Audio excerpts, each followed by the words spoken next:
My parents skipped my wedding because I married before my perfect sister.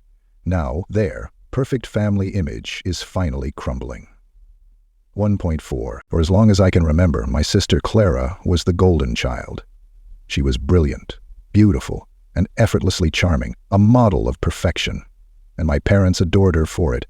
I, on the other hand, was, well, the other daughter. Sure, I wasn't a disaster. I got decent grades, stayed out of trouble, and even had a knack for art. But compared to Clara's Ivy League degrees, beauty pageant crowns, and endless list of admirers, I faded into the background. My parents treated Clara as if she were royalty, and I, a lady-in-waiting. This growing up in an upper-middle-class neighborhood in Connecticut, image was everything to my parents.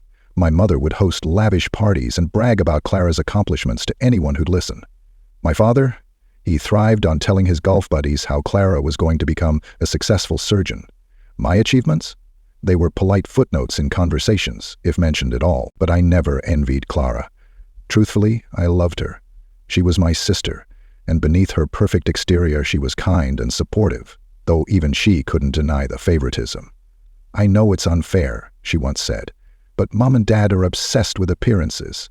It's not about who we are, it's about how we make them look."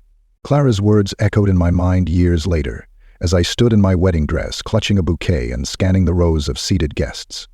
My fiancé, Liam, waited at the altar, grinning from ear to ear, but the two empty chairs in the front row stabbed at my heart like knives. My parents weren't there. The drama started 6 months before the wedding, when I announced my engagement. Liam and I had been together for 3 years. He wasn't a flashy lawyer or doctor, just a kind-hearted man who ran his own small landscaping business. He loved me for who I was, not for the polished image my parents had always tried to sculpt. When I told my parents, their reaction wasn't joy. It was shock. "You're engaged?" my mother said, her voice tinged with disbelief. "What about Clara? She hasn't even started dating seriously." My father chimed in. "Are you sure you're not rushing things, Emily? I mean, Clara should go first. It's tradition." Tradition. That was their code word for what will the neighbors think. Apparently, in their eyes, my marriage would tarnish the image of their perfect family. The youngest daughter tying the knot before their prized firstborn? Scandalous.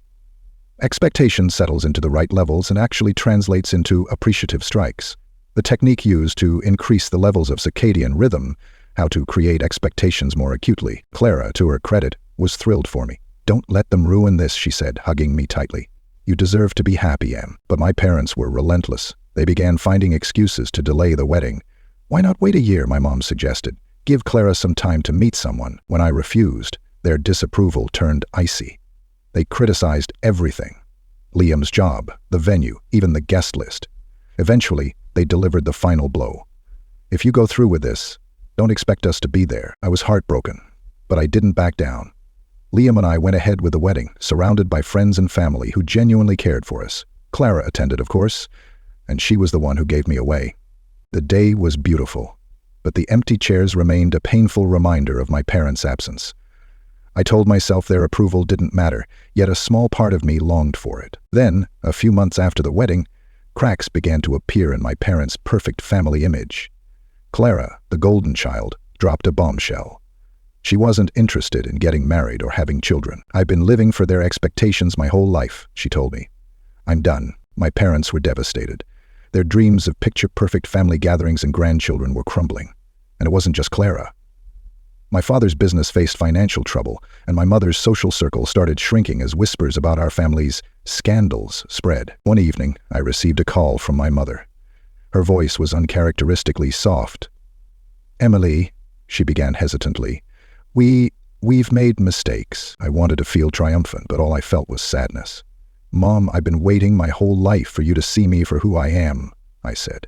"Not as Clara's sister, not as a piece in your perfect puzzle. Just me." There was silence on the other end before she whispered, "I'm sorry."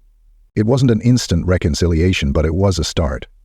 Over time, my parents began to understand that their obsession with perfection had cost them more than they realized.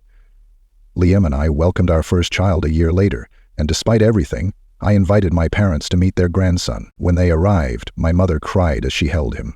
My father, once stoic and proud, softened as he looked at the baby. "We missed your wedding," he said quietly. "We won't miss this." Their perfect family image had crumbled, but in its place, something real began to grow. For the first time, they started seeing me, not as Clara's shadow, but as Emily, and for the first time, I started to forgive them.